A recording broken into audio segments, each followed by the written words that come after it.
Hello and welcome. Thank you again for being here with us to talk about universal design for learning. To Thank you for start, could having you, me. absolutely, yes. To start, could you please share your name, title, and a little bit about who you are and the work that you do? Sure. So my name is Leah Bitat, and I'm most recently, well, for the past 15 years, I'm working in Algeria in North Africa. The lead up to that work is that inclusion in education has always been my area of passion. So I did my graduate work at the Harvard Graduate School of Education in what was then called Risk and Prevention. Now it's Resilience Studies. And I was able to study with David Rose, who was the founder of Universal Design for Learning, and not one of the founders of the building the framework. And it's an approach that just made sense. And so teaching in urban settings in the US, and then moving into secondary special education as a teacher and then administrator, consistently saw UDL as just the most powerful framework that made sense for opening up access and meeting the needs of many students. So moved to Algeria 15 years ago, um, just kind of to see what was happening over there and just found amazing need and capacity to bring bring advanced applications for inclusive teaching, for training, and again, UDL made the most sense. So kind of consulted for a while and then uh, joined World Learning, have built that out. We do many different things, but teaching UDL as a core to our training, most established in using UDL for STEM across Algeria through a larger lens than just disability, really reducing access for language issues, cultural issues, gender issues, and disability issues.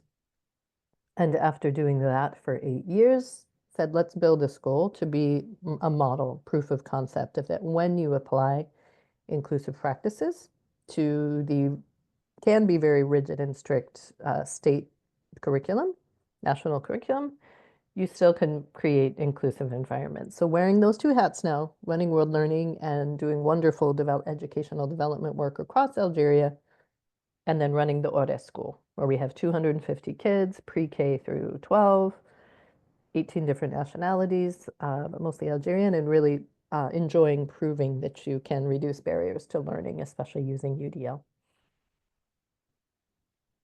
Wow, thank you. That's Okay.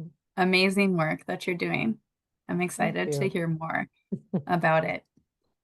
Can you describe a time when student engagement and or achievement has been enhanced by your use of UDL in your instruction or in the programs you're supporting? Yeah, absolutely. I've got many examples of, urban education in the US, kids at risk, but most recently, what I enjoy the most is increasing engagement in the national Algerian program. I think that's an issue we face across the MENA region, is that the national curriculums, and they're usually national, determined at a central level, and they're all taught in classical Arabic. Classical Arabic is not spoken in any home across the MENA region. Um, every every country has their own dialect. Some are closer to classical Arabic, but the further west you get, such as in Algeria, our dialect, Derja, is very much it's a Mediterranean patois, so it really reflects. It's very close to Maltese, actually. So there's a lot of influence, yes, of French, but also Turkish, Spanish. Again, it's a rich patois. So the challenge we've been using is to reduce barriers for all students, especially Algerians. And a large portion of our population is Berber too. So they're speaking Amazigh, the Berber language, which is not um, Arabic either. So we have, especially using the lens of UDL of engagement, not just making Arabic fun, which we work hard on, but really breaking down showing kids that they can learn it because our school is international. We've noticed that our international students who have nobody at home speaking anything close to Arabic tend to advance faster in Arabic even than our Algerians. And so we really broke that down, what's going on. We came to the engagement factor that what Algerians are told, which is similar, especially in the Maghreb, Arabic is a very serious language. it's difficult, you need to work hard to do it. And that's really not engaging to an 8-year-old or a 12-year-old or a 16-year-old. So we really started to build in the engagement strategies with Arabic, scaffolding, celebrating progress, showing that, wow, this is a rich language. Um, and in that point, we've really increased engagement with students in their engagement with that Arabic language. We've also tried to adapt the program a bit to make it more applicable to modern standard, a usable language. Um, so in that way, we're working on the objectives of the program. I think you've probably seen in your work in the region, many people think, oh, it's a national program. If the inspectors come, we're all supposed to be on page 8 of the book doing the same lesson. And we push the envelope on that because through World Learning, we've done a lot of training with inspectors. And we know that's not what they really want. They really want to see, are you developing those objectives? So we've done a lot of work to put the book, as we say, SARS the book. What's our objective? If that book has got good activities, we'll do that. Otherwise, we're going to use engaging activities. One more thing that we do, we've really reduced that classical approach of everybody sitting, copying what's on the board. We're a French post-colonial setting, so they adopted that French approach from the last century where they call it the cahier, your notebook, having a beautiful notebook that's beautifully copied is a signal of success, where we want the kids speaking.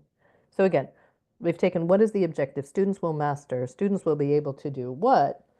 Build in the engagement with UDL. And so in that, once we started doing that, we really started to see our kids' achievement grow. And just a little side note there's really not a lot of good norms for what is grade level reading expectations, reading fluency. In the States, we can say, what should a student in September of their third grade year Mhm. know? And across the MENA region, we haven't found those norms, so we're building it ourselves. That's fascinating. Yeah. Really, really becoming part of the foundation of what is being done in the classroom and looking Hmm. at instruction through a completely different lens, it Yeah. sounds like. And trying to Wow. share what works. I know we'll get to Yeah, that later, but really trying to share what works. There's a lot of discussion of the problems, and that's just not interesting to us anymore. We want to be sharing what works. I love that I know. shift in focus. Yeah, definitely. Well, you already touched on this, but do you have anything you want to add or elaborate on what initially motivated you to incorporate UDL into your instructional practices?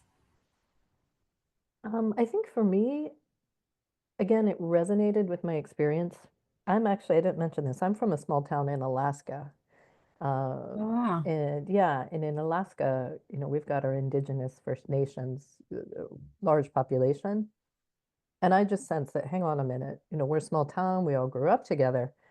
But I saw that I was getting an inherently different treatment or set of expectations because my parents are doctors and, high performing people.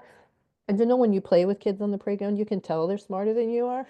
But those kids, they didn't have the professional, they were, going out to fish camp and things like that. They just weren't held to the same set of expectations. And the gap Mhm, grew as we went forward. And then my first job out of college, coming back with just a psychology degree, I just happened to start working with kids with disabilities. And those were kids I'd grown up with. And I could see, wait a minute, since those kids had been educated separately from us, and my job was to help bring them into society, help them find jobs. But when I was taking them to the sites, people I knew saying, this sounds good, but wait, Keith was in a different classroom in a different bus the whole time we grew up. He's dangerous or he's different, right? And I'd be mhm, saying, no, you got to spend time with him. He's hilarious. He'll be the best potato peeler you've ever had.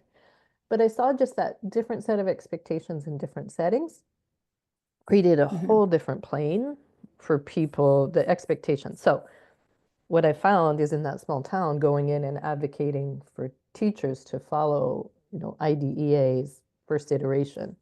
A young 23-year-old starting to read the law of what these kids should benefit for and going in and talking to teachers that had taught me and saying, this kid should be included in your regular classroom. Teachers saying, well, sounds good. How do I do it? Me being Yep. like, well, it's easy. So that's where I just got really interested in, wait a minute, how do you meaningfully include kids in classrooms? And found out it's really difficult.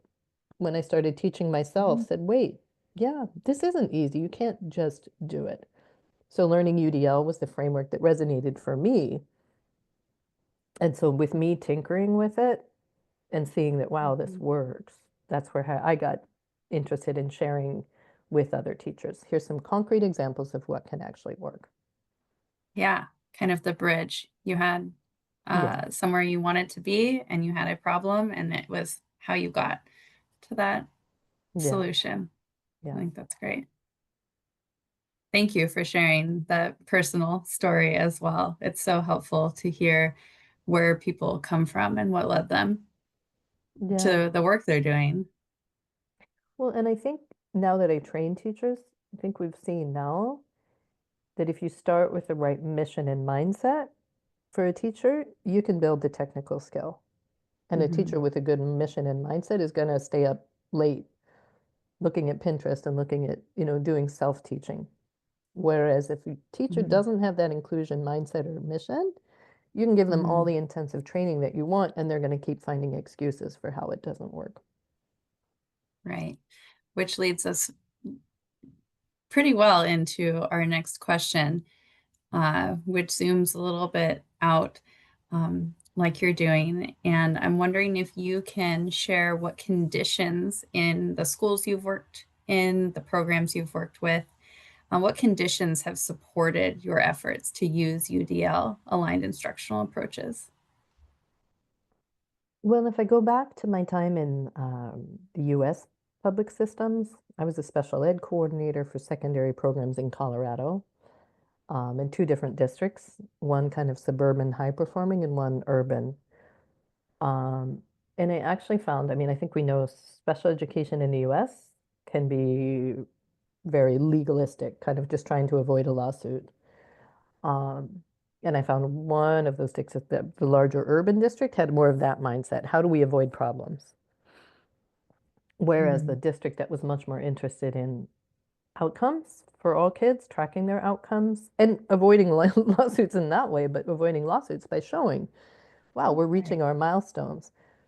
And so when I was in a district that was deeply committed to high outcomes for everybody, that really helped to bring in UDL because the research is there, that the more that kids are involved in high impact instruction at the general level, the higher achievement that we have. So working in a public district that was um, achievement oriented, but looking at the data in the right way was the setting where we were able to make some headway. Plus, we had the buy-in. We decided to roll out UDL as voluntary, not making it. We're going to do a big Mm. we're not going to do training for everybody. We're like, Hmm. we've got limited seats to do a really cool new thing. Anybody who's on board, join us. And then we'd celebrate. And that made it like people wanted to get more of that and join that. So that was a great approach.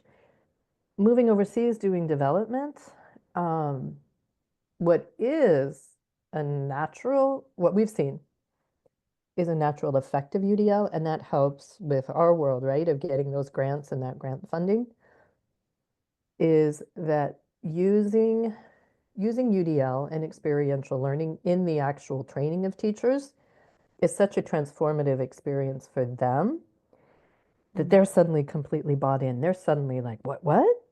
I'm talking my voice, I'm presenting. This is Hmm. totally changing their mindset. And so we give that experiential learning. We do a lot of micro teaching so that they see they can do it. And then they're really bought in and they want to take it. So we've gotten really incredible natural scale. So, like, we have two centers that we fund and 9 partner sites, just natural partner sites. People who've come to our trainings want to take it back to their home communities and do it from there. So, our partnership is really just saying, yes, you can say you're affiliated with us, you can show your World Learning trained. But again, showing the transformative, letting teachers feel that transformative experience of UDL. And of course, seeing that, yes, this is, really, backed, research backed. At the time, USAID research showing that, this is a great approach. That really helps with the sustainability and the scale. Absolutely. Yeah, really shifting the narrative from this is another mandate, this is Yeah, another thing I have to do, I have to check the box, to right. experiencing success with it and really opting in because Yeah. the value is already seen in Yeah. there. And we've tried to do it in reverse. At the school, we just train teachers and we don't say this is UDL. Right. We're walking through the framework, we're doing these things. And I've learned I don't, it's easier for me when I start saying, look, this is UDL, I get fear. What do you mean? So you really have to Mm, show people the elements and let them see that they're doing it and they're doing a good job. And then you say, oh, by the way, this is what that is as you go along because of that fear factor of something new, something yeah. technical. Yeah. Yeah. You don't necessarily need a label on it. It's Yeah. let's learn some best practices and Right. then we can tell you what framework maybe this fits Mm-hmm. under. Mhm. Yeah. Well, you've already shared so many, but do you have any specific insights that you would like to share with other educators who are looking to start using UDL or to deepen their use of UDL? Well, I think our learning over time, Mhm. again, I'd say this in urban, suburban US, also all across Algeria, is that starting with engagement, starting with that engagement framework lays the pathway for layering everything else on top. Um, and I think we used to treat engagement as sort of the icing on the cake.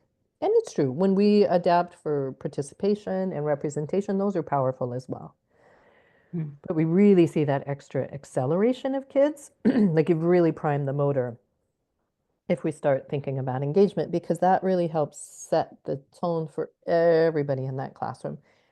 And especially the points of engagement, like I said, about breaking it down, like saying, okay, we're going to arrive here by the end of the semester, end of the year. Wow, you're going to be able to know 500, recognize 500 words in Arabic, for our early learners and use them correctly in a story. Ooh. But then we set that up and we, visually track our progress and we share that in our Google Classrooms that our families can see. We really just celebrate that progress and that gets huge buy-in from kids. So Mhm. yeah, really break down those the engagement framework, and that's where you really get the acceleration. I love that. That's a great place to start. Hmm. All right. So looking ahead, what are you most excited about in terms of UDL in the programs you're working with going forward? And what do you think is next for the field of education when it comes to using inclusive instructional strategies? Well, I'll start overseas now because I've got a lot of hopes Yes, for you our live local in programs. multiple worlds. Yeah. But I think what I'm looking forward to in Algeria is contributing to the disability lens for inclusion. Because again, Algeria, number one, just starting to create what they call inclusive classrooms, but again, they follow the old-fashioned French approach, which means you have an auxiliaire, meaning an assistant, one-on-one with a kid, or a separate class. And we're really committed to, the pyramid of really pushing in strong instruction at the general level, then maybe some small group instruction and some one-on-one. And so we're, I think, most excited about contributing to the understanding of what is inclusion and how you can increase the quality of your teaching overall as you create inclusive practices within a school. And I think that's what's nice, different from how we came in the US, where we had all of these great protections for kids with disabilities. And it was hard actually to pull back from that because of many things, including our really, really tight legal protections and things like that, kind of being scary. Uh, so we don't have any of that in Algeria. So it's kind of the Wild West. So we can kind of come in and say, hey, here's what effective inclusion looks like. And here's how it can look good for everybody. You don't have to create all of these different separate programs. We need that specialized support, which is starting to come in, but we're looking forward to contributing to um, understanding, again, examples of what works. Because I think the discussion way too much is the problem, the problem, the problem, without what can you really do? Hmm. Yeah, absolutely. Wow. Well, thank you so much for sharing about your experience. I really appreciate how you shared through your multiple lenses of the work you do and Mm, gave so many comparative examples from these different spaces that your work is changing what we yeah. do for the better. Um, I look forward to hearing more about how you continue to use UDL in your work and the Great. amazing shifts that you're a part of around the Well, world, really. and we're just excited to be part of the conversation because, like we said, there's so much work that needs to be done and so much potential to do it. And again, Algeria is the biggest country in Africa, really well hidden between Morocco and Tunisia, and everybody just Yeah. flies over. It's hard to Hmm. get in there, so it's nice to just be able to share some of the work that's happening there. Because Yeah. again, that the issues are really the same that we look at, especially in the Maghreb. But that role of standard Arabic Hmm. has is really is causing a big impact on achievement for students. Yeah, absolutely. It's amazing to see the similarities in challenges that are faced in such different contexts, Yeah, as well as the solutions that truly are working for all children. yeah, When you start to think outside the box and you're not keeping education in that's right. a rigid checklist form. Yeah, that's right. Absolutely.